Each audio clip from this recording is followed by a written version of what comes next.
자, 마지막 질문에 대한 답변도 시간을 잘 지켜서 마무리해 주셨습니다. 분이 서로에게 질문을 던질 수 있는 시간은 끝났고 마무리 발언만 남겨놓고 있습니다. 윤석열 정부 비판 좋습니다. 반성해야 될 거 많죠. 하지만 임기 3년 남아 있습니다. 자, 이거 3년도 길다. 빨리 탄핵으로 끌어내리자 이러는데요. 그렇게 되면 경제가 어려워지고 물가는 더 오릅니다. 모든 영역을 다 망쳤습니다. 더 못 망치게 해야 됩니다. 우리 원희룡 후보 같은 분이 다시 국회로 되돌아가시면 개인으로서야 어떨지 모르겠지만 국민의 힘이 힘을 받게 됩니다. 즉, 이 현 정권을 인정하는 것이 됩니다. 자, 마지막 질문에 대한 답변도 시간을 잘 지켜서 마무리해 주셨습니다. 이렇게 사실상 두 분이 서로에게 질문을 던질 수 있는 시간은 끝났고 마무리 발언만 남겨놓고 있습니다. 각 후보에게 1분 30초씩 시간 드릴 테니까요. 앞서 못하신 부분에 대한 아쉬움이나 또 다른 이야기 하고 싶으신 분들은 1분 30초 충분히 활용해 주시고 상대 후보에 대한 질문을 할 수 없다는 점 다시 한번 주시시켜 드리겠습니다. 먼저 기호 2번 국민의힘 원희룡 후보부터 마무리 발언 해주시죠. 예, 개양 주민 여러분. 이번 선거가 대선 아닙니다. 윤석열 정부 비판 좋습니다. 반성해야 될 거 많죠. 하지만 임기 3년 남아 있습니다. 자, 이거 3년도 길다. 빨리 탄핵으로 끌어내리자 이러는데요. 그렇게 되면 경제가 어려워지고 물가는 더 오릅니다.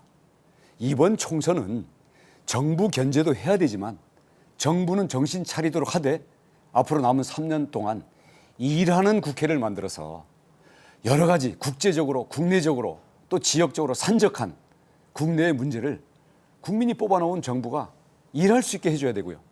무엇보다도 개항은 지난 25년간 정체되어 있는 개항 발전, 이제는 더 이상 미루지 않고 발동을 걸어야 됩니다. 저 원희룡은 경험을 갖고 있습니다.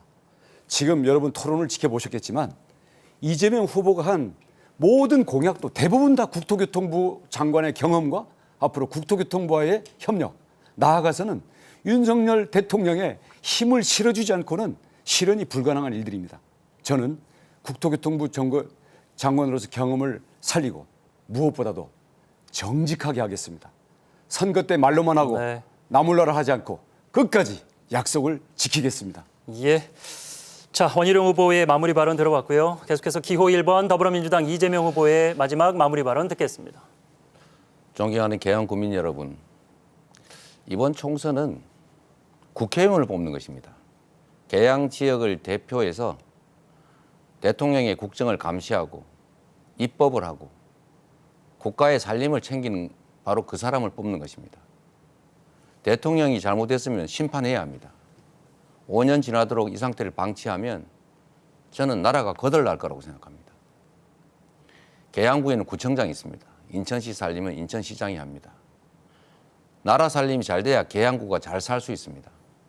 우리가 낸 세금으로, 우리가 맡긴 권력으로 지금 이 정권이 대체 무슨 일을 했습니까? 모든 영역을 다 망쳤습니다. 더 못 망치게 해야 됩니다. 우리 원희룡 후보 같은 분이 다시 국회로 되돌아가시면 개인으로서야 어떨지 모르겠지만 국민의 힘이 힘을 갖게 됩니다. 즉, 이 현 정권을 인정하는 것이 됩니다. 개항이 곧 대한민국입니다. 대한민국이 잘 돼야 개항도 잘 됩니다. 개항이 잘 사는 것이 곧 대한민국이 잘 되는 길이기도 합니다. 저는 이번 선거는 반드시 이 정권을 심판해서 정신 번쩍 들게 하는 것이어야 된다고 생각합니다. 국민이 이기는 선거라야 합니다. 국민이 이 나라의 주권자라는 걸 꼭 보여줘야 합니다. 주인 노릇을 하는 엄한 주인이 돼서 함부로 주인을 업신여기지 못하고 주인 머리 위에서 함부로 하지 못하게 심판해 주시기 바랍니다. 네. 자, 이렇게 해서 사실상의 토론회는 모두 마무리가 됐습니다.